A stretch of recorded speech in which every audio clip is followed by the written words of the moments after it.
अभी जम्मू कश्मीर से आ रहा हूं और केवल यहां की सभा के लिए आया हूं, अन्यथा मेरे और भी कार्यक्रम थे।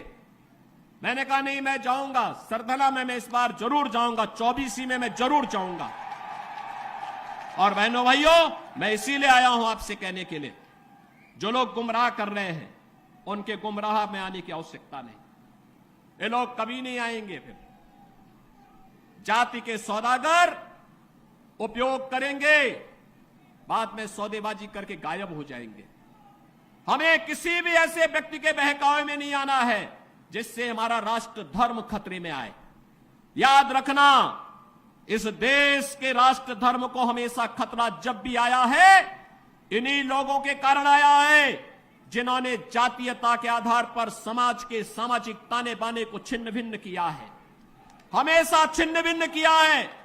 और बहनों और भाइयों, मैं आपको इस बात के लिए आश्वस्त करता हूं कि कोई माय के लाल बाल बांका नहीं कर सकता है। सुरक्षा की इतनी पुख्ता व्यवस्था हमने की है यूपी के अंदर। आज आप देखते होंगे बड़े बड़े दुर्दांत माफिया और अपराधी किस कदर उनकी दुर्गति हो रही है। आप देख रहे होंगे, जिनके नाम से ही लोग कर्फ्यू जैसा माहौल होता था, आज उनकी दुर्गति क्या है हर व्यक्ति देख रहा है। इन माफिया और अपराधियों की स्थिति क्या है, आप रोज सोशल मीडिया के प्लेटफॉर्म को उठा करके देखते होंगे। एक दुर्दांत माफिया ऐसा भी था, बहनों और भाइयों, जब वह समाजवादी पार्टी की सरकार के समय चलता था तो मुख्यमंत्री हो या मुख्य न्यायाधीश, इन सब के काफिले रुक जाते थे और माफिया का काफिला निकलता था। और जब हमने कार्रवाई की उस माफिया के खिलाफ और उसको रगड़ करके कोर्ट के सामने प्रस्तुत किया तो उसकी पैंट गीली हो गई थी, उसकी पैंट गीली हो गई थी। और तब हमने कहा था, उस समय उसको हमने कहा था, कानून को रौंदने वाले, आज कानून कितना बड़ा होता है यह एहसास हो रहा है कि नहीं हो रहा है।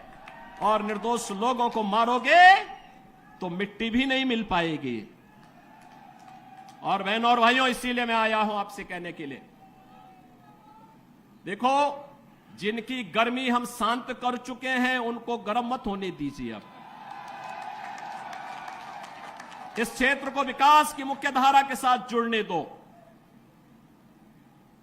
उनकी सबकी गर्मी शांत हो गई है, वे गए काम से।